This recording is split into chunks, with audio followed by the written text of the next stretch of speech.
Hey guys, it's Kate back from K9, and let's go over how to properly fit your e-collar. So one thing that I talk to my clients about all of the time is if you don't have contact, the e-collar isn't properly fitted, you don't have an e-collar. And this tends to be one of the areas that I find a lot of owners are kind of like, well, what's too tight? What's too loose? What contact points do I need? Most often, I will tell you that most owners have it on way too loose. A few things that I want you to think about before we even get a dog involved is, let's think about our dog's coats. Do we have a short coat dog? The contact points that come with the e-collar is probably going to be great. Do you have an Doodle, an Australian Shepherd, a German Shepherd, something with a thicker, more full coat? You're probably going to have to look into some of the different options of contact points. Not always, but just be prepared to have to try maybe the long winged contact points. Maybe it's a matter of combing out the spot on your dog's neck every time before you put it on.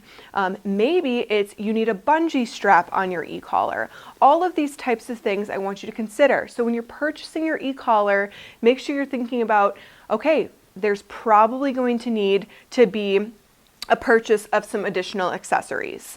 What I want you to think about is anytime you're putting the contact points on your dog's neck, you want to think about splitting the hair away from the dog. So you want to almost be able to see the skin on the neck. We typically fit the e-collar on either side of the dog's neck and make sure it's nice and snug. Because again, if you don't have good contact, your numbers are going to be way higher than what they probably need to be, or your dog's just not going to feel it altogether. So the dog we're going to use in this video is a cattle dog. So right off the bat, these are the contact points that comes with your e-collar. I know that these are not going to get good contact for him unless I'm consistently brushing out his neck, splitting the hairs apart very, very diligently. But for most owners, they're probably going to need some additional contact points. So we're going to get rid of those. And what I have him set up on are long winged contact points. This is also so that we still want to have it snug, but I don't have to have it so tight that I would have to have if I was using those other contact points, that it's almost like ridiculously tight. We don't want that. So with these long-haired contact points, I know that I'm going to have consistent contact. I'm still going to move the hair out of the way, but I'm going to be able to keep it a smidge looser so that we're not worried about it being too tight on the dog. Mr. Lynx has an easy clip. I actually personally don't love the clip unless I have the bungee as well. So the biggest thing that I tend to do is I utilize a clip only if I have a bungee, which looks like this. Because I find that a lot of the times it's hard to get the actual clip around the dog's neck and still have really good contact. What you're going to see me do is I'm going to start by just combing out his neck a little bit just to get some of the excess fur that's ready to be removed. Then what I'm going to do is I'm going to split his fur apart. I'm going to grab the receiver and put the contact points directly onto his skin.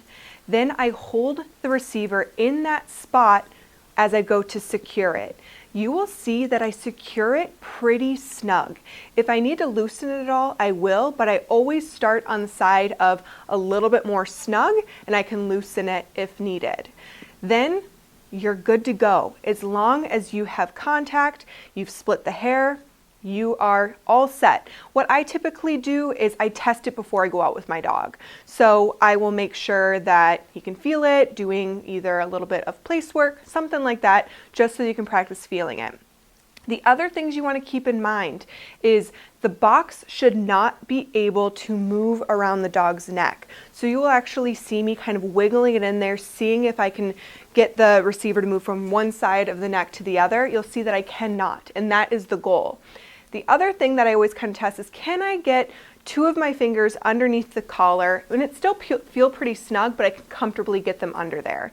Those are kind of all of the signs I look for. Again, every single dog is different. Some you're going to be able to have a little bit of the collar looser, some you're going to have it more snug. But for this guy, we always need to have the contact points touching his skin directly, it nice and snug, and he's good to go.